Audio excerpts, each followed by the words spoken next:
very good morning. I hope that you are totally visible to you all.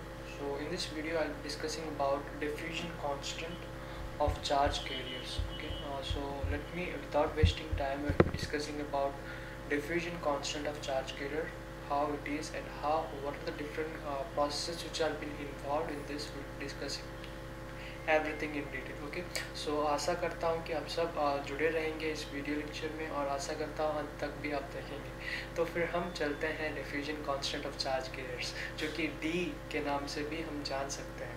तो फिर अगर देखें minus ई diffusion constant जो कि इलेक्ट्रॉन पेयर का कितना है mu n by V T, जो कि mobility into thermal velocity.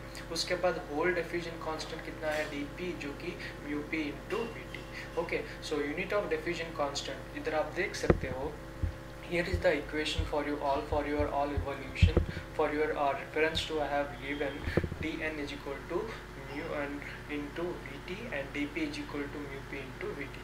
So unit for diffusion constant. What is the specified unit for diffusion constant? Which is cm square by v per second into v. So which is known as which is also been equal to what? Meter square per second or cm square per second. Okay, this is the unit of constant also we can say that, or diffusion constant also we can even say that. So it is the material constant and is responsible. What is the material constant? So for example we have also discussed the material constant of different silicon and germanium, okay, elements. So in the similar fashion हम discuss करें जो कि material constant usually क्या होता है और responsibility उनका क्या रहता है. So it is the material constant and is responsible for the property called diffusion. So इसको हम बोल सकते हैं मटेरियल कांस्टेंट. किसको? The unit of diffusion. So it is a material constant. ठीक है, डिफ्यूजन एक क्या है? मटेरियल कांस्टेंट है, और जो कि property called diffusion in the semiconductor for the property of diffusion. So आशा करता हूँ कि आपको समझ आ रहा है क्या बोलता है इधर. It is a material constant is responsible for the property of called diffusion. So एक मटेरियल कांस्टेंट है जो कि डिफ्यूजन कांस्टेंट भी बोल सकते हैं, मटेरियल कांस्टेंट जो कि डिफ्यूजन प्रॉपर्टी के लिए शामिल है, या फिर डिफ्यूजन प्रॉपर्टी का एक अंश भी हम बोल सकते हैं. ठीक है, सो this is how the diffusion constant of charge carrier is and the unit of diffusion constant. Okay, so let me without wasting time हम चलते हैं नेक्स्ट सेक्शन में. सो इधर आप देख सकते हो diffusion constant decreases with temperature. So diffusion constant क्या होता है?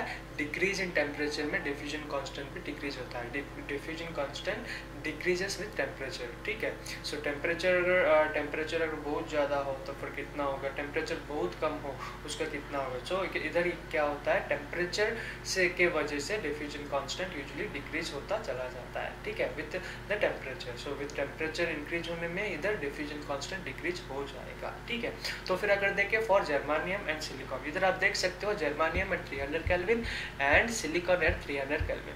सो जर्मानियम सिलिकॉन में कितना यूजुअली डिफरेंस है हम इधर देख सकते हैं कि फॉर जर्मानियम एट 300 केल्विन सो कितना है 3800 इंटू 2.6, जो कि मटेरियल कांस्टेंट है. ठीक है, मटेरियल कांस्टेंट है, you have to know that material constant है.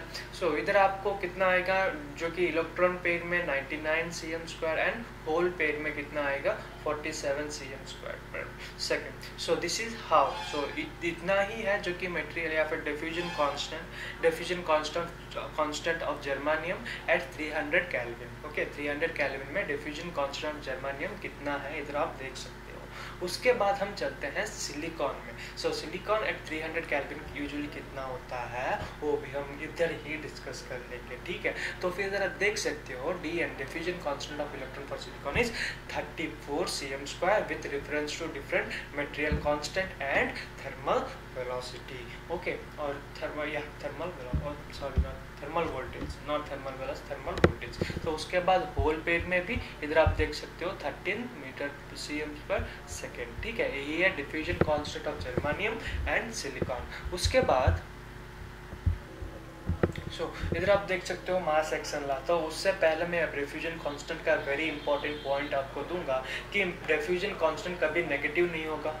ठीक है, diffusion constant will never be negative में कभी नहीं आएगा. ठीक है, और P by Q फॉर्म में कभी नहीं आएगा या फिर फ्रैक्शनल फॉर्म में कभी नहीं आएगा, ठीक है। वो दोनों आपको नोट में रखना चाहिए, ठीक है।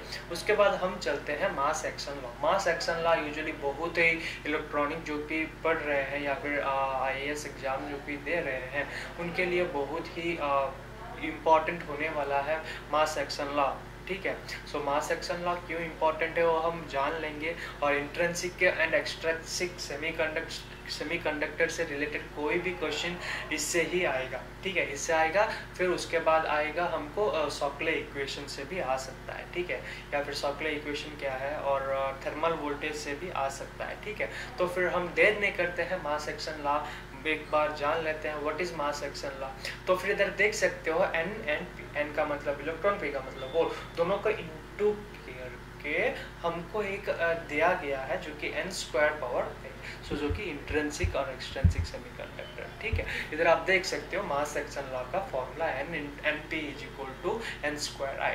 सो इन सेमीकंडक्टर इंट्रिंसिक और एक्सट्रिंसिक अंडर थर्मल इक्विलिब्रियम में क्या होगा, थर्मल इक्विलिब्रियम में the product of electron and hole, the product of electron and hole का product in a semiconductor will always be constant, ठीक है, विल ऑलवेज बी कांस्टेंट। एक thermal equilibrium आपको रखना चाहिए और प्रोडक्ट, दोनों का product constant and is equal to square of intrinsic concentration, ये constant and square of intrinsic concentration जो कि Ni है, ठीक है, इंट्रिंसिक कंसंट्रेशन का स्क्वायर, ठीक है, यही है mass action law. So product of electron and hole is equal to constant into intrinsic concentration का स्क्वायर ऑफ इंट्रिंसिक कंसंट्रेशन जो कि मास एक्शन लॉ N/P = Ni²।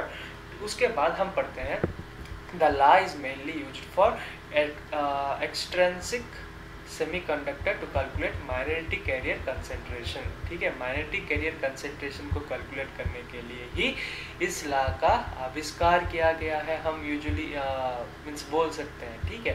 तो फिर इधर देख सकते हो the law is mainly used for what, the law is mainly used for extrinsic semiconductor, ठीक है, एक्सट्रिंसिक सेमीकंडक्टर के लिए ही इस लॉ का प्रयोग किया गया है, ठीक है। हम जानेंगे कि एक्सट्रिंसिक सेमीकंडक्टर क्या होता है, इंट्रिंसिक सेमीकंडक्टर क्या होता है, n type semiconductor, p type semiconductor, वो सब हम एक बेसिक से भी पढ़ाई कर चुके हैं, जो कि हमारा जो भी होता है ना इलेक्ट्रॉनिक्स फर्स्ट सेमेस्टर में, सेकेंड सेमेस्टर में अगर हो तो आप पढ़ाई कर लिए होंगे एक्सट्रिंसिक एंड इंट्रिंसिक सेमीकंडक्टर क्या होता है। यूजुअली मैं भी आपको बोल दूंगा एक्सट्रिंसिक क्या होता है, इंट्रिंसिक क्या होता है, ठीक है, अगला वीडियो में या फिर अगला वीडियो में, लेकिन हम इस वीडियो में खाली डिस्कस करेंगे मास एक्शन लॉ, ठीक है।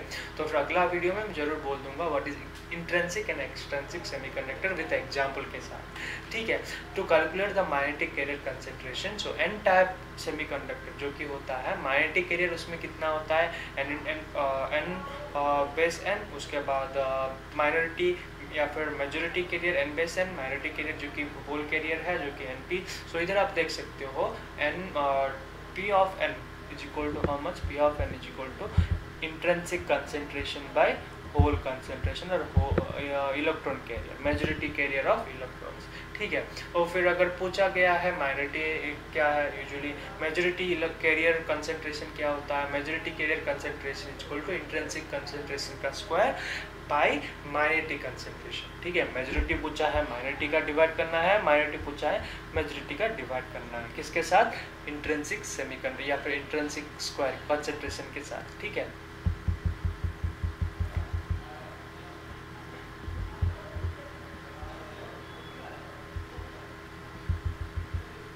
तो फिर इधर देख सकते हो आप पी टाइप सेमीकंडक्टर, ठीक है। इधर पी टाइप सेमीकंडक्टर में यूजुअली क्या होता है, पी टाइप सेमीकंडक्टर में, तो फिर इधर देख सकते हो तो अब मेजॉरिटी कैरियर जो कि पी टाइप है, पी टाइप में क्या है, माइनॉरिटी कैरियर जो कि इलेक्ट्रॉन है, मेजॉरिटी कैरियर होल है। तो फिर इधर मेजॉरिटी कैरियर का ही दिया गया है, तो फिर मेजॉरिटी कैरियर का हम कंसंट्रेशन निकालेंगे तो फिर n²/Np², ठीक है।